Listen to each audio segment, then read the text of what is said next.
Now that we have a good handle on our basic current processes, we're ready to start looking at basic device structures. So it turns out that most useful devices have a p-type and an n-type region that are adjacent to one another. So we're going to start by looking at what's called a p-n junction. So considering our simplified case, we say we have a p-type piece of material here and an n-type piece of material here. And what we want to do is we want to bring these two pieces of material together.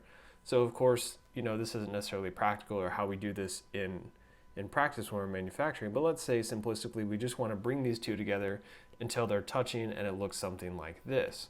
So let me point out a few things. So we can say this point where the two are meeting, we can sort of arbitrarily call this x equals 0, and this spot where the two materials come together is called our metallurgical junction. So metallurgical junction, and we're going to say that that metallurgical junction has a cross-sectional area of A.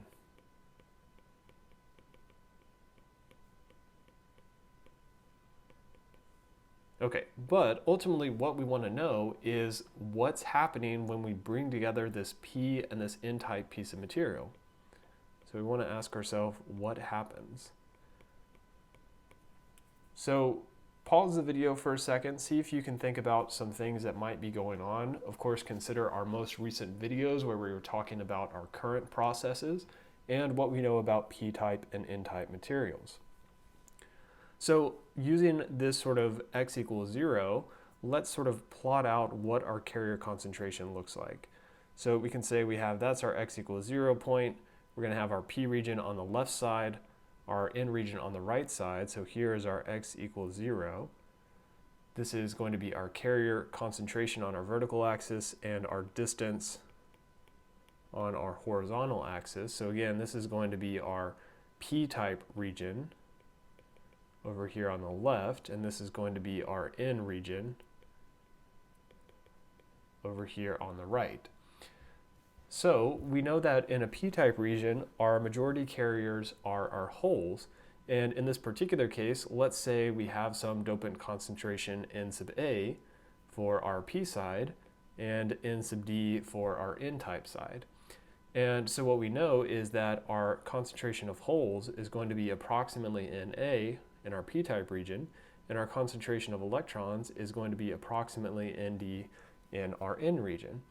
So let me draw this over here. So if we're looking at our carrier concentrations, let me do my holes in red. So we can say our majority carrier holes, maybe we have some concentration level that is about here. So this would be our Na, which again is approximately equal to our hole concentration. And corresponding to that, we're also going to have some minority carrier electron concentration that looks something like this.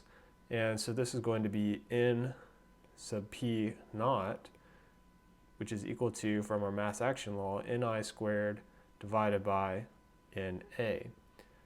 And so again, these are our minority carriers on this P region side.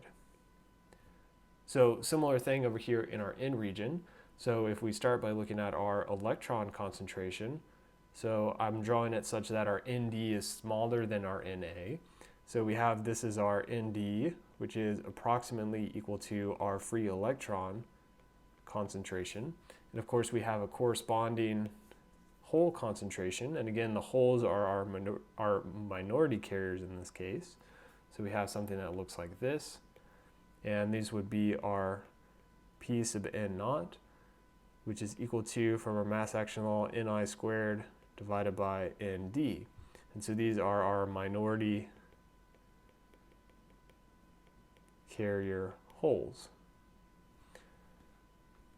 Okay, so looking at this, again, maybe pause the video and think about what would happen with these concentrations.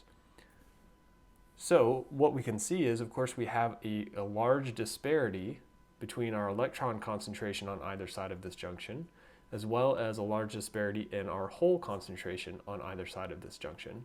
So ultimately what that's going to mean is that we're going to have our electrons moving in this direction, diffusing from high concentration areas to low concentration areas, and we're going to have our holes diffusing in the opposite direction.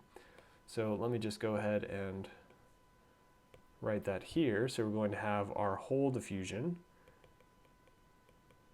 because we have high concentration in the p-type region, low concentration in the n-type, and in the opposite direction, we're going to have our electron diffusion. Okay, so again, we've not connected any type of external circuitry. We're just saying that this P region and this N region we've connected together. It's just sort of floating in space at the moment. So our next question, we've figured out we have this initial diffusion. So our next question though is, how long does this go on, or when does this stop? So when does this stop? So again, maybe pause the video, see if you can figure out when this is going to stop. So be thinking about our other process. So what is actually going to happen is, as we have these electrons diffusing from the right to the left, remember when we talked about doping, we said that in order to dope our n-type region, we're putting in these substitutional impurities that once they are donating their electron, it's a positive charged ion that's fixed in the lattice. So let's sort of update our drawing here. Okay, so here's our p-n junction. And so basically what we're saying is, as we have these electrons, so remember in our n-type region, for instance, we had something like phosphorus. We said it had 5 electrons, and maybe this 5th electron goes over here. So when we lose that 5th electron, remember this area with our phosphorus becomes positively charged, and it's also fixed in the lattice. So as this diffusion process is occurring here, we have electrons near this interface which are moving away into our p region. What that means is they're going to be leaving behind these positively charged phosphorus ions, if we're considering phosphorus to be our dopants, right along this region. So we get something that looks like this. And so these are our positively charged fixed dopants.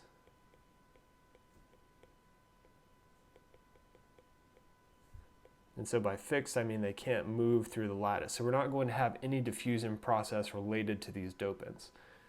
Okay, so similar idea in our p-type region. So for example, we looked at boron as a dopant for our p-type.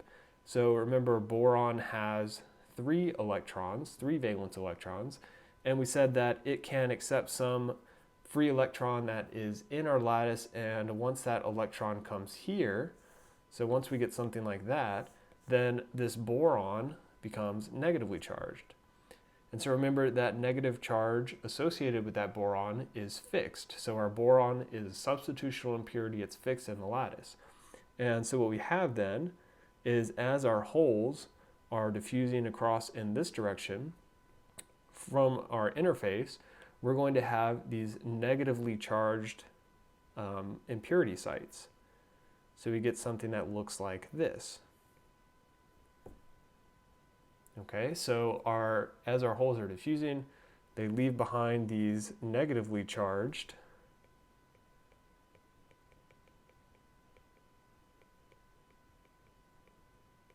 but still fixed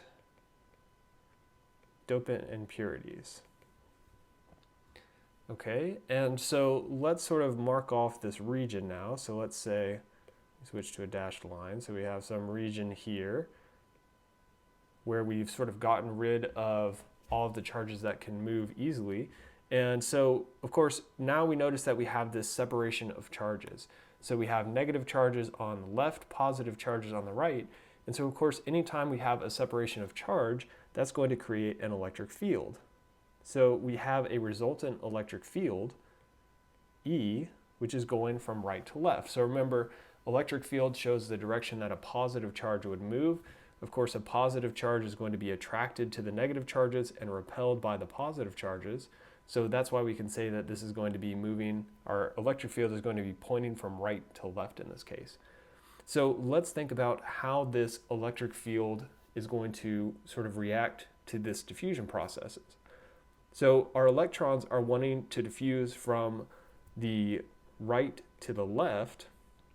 Well, this electric field is going to be pushing our electrons in the opposite direction. So our electric field is going to be pushing our electrons away from the negative charge and towards the positive charge. Similar idea for our holes. So our holes are diffusing from the left to the right, but this electric field is going to push them from the right to the left. So ultimately what we can say is that this electric field is going to oppose our diffusion process. So coming back to this question of how long does this diffusion process go on for? Well, it goes on until this electric field is strong enough such that it's perfectly balancing the force from diffusion. And so when we have that condition, we say that this p-n junction or this system is in thermal equilibrium. So thermal equilibrium means that the force from that induced electric field and our force, so I'm going to put that in quotes, from our concentration gradients, so basically our diffusion force, you could call it, balance each other out.